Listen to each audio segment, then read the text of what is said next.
So happy 2-minute Tuesday, guys, gals, family, friends, colleagues, confidants.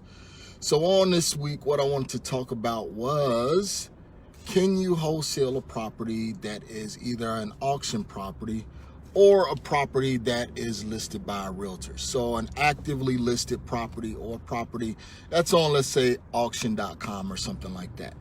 So there is a caveat. This can be done, but it's you have to have some things in place in order to make it happen. So when I got started, I didn't start doing auction properties or anything like that, but I got started with MLS listed properties. And the way that I was able to do that is because I had another wholesaler that was seasoned and in the game a lot longer than I was, and he had access to capital, private capital, hard money, and things of that nature. So the reason why I say it can be possible, but it is a little bit difficult, is because you have to have access to capital. The reason why is because realtors, they're savvy, they're in the industry, it's their profession.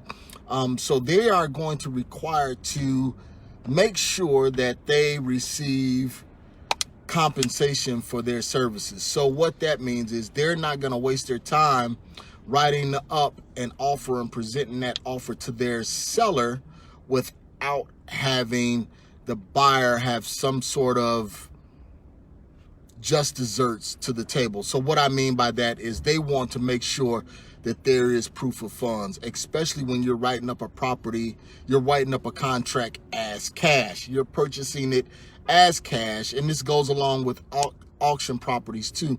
They want to see that cash sitting in some account somewhere that's readily accessible. So with that being said, you definitely need to make sure you have someone that have access to that cash. It may not be you, but you can do this by partnering or JVing with another wholesaler that's a little bit more seasoned than you and that have access to capital. So to answer your question, can you wholesale a property that's an auction property or a property that's MLS listed?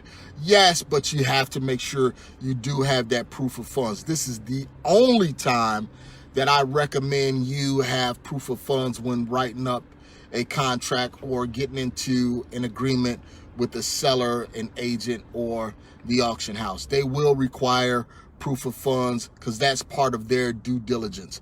But if you're going direct to seller, I've never had anyone direct to seller, the seller asked me about proof of funds. So keep that in mind. When wholesaling, you can wholesale properties that are auction properties and properties that's listed with the realtor, but make sure you have a partner or someone that has access to capital that can provide you proof of funds.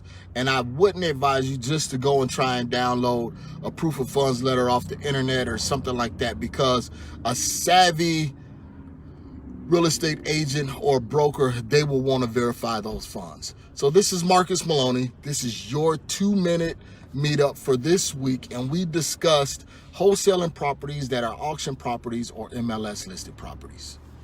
Remember to enjoy the journey. Also, if you need any additional content, information, contracts, anything like that, go to marcusemaloney.com. That's marcusemaloney.com. You can get your purchase contract, assignment agreements, 15 free questions that you use to validate your seller when you're talking to them over the phone. So it's tons of free stuff there. Again, that's marcusemaloney.com. Remember to enjoy the journey.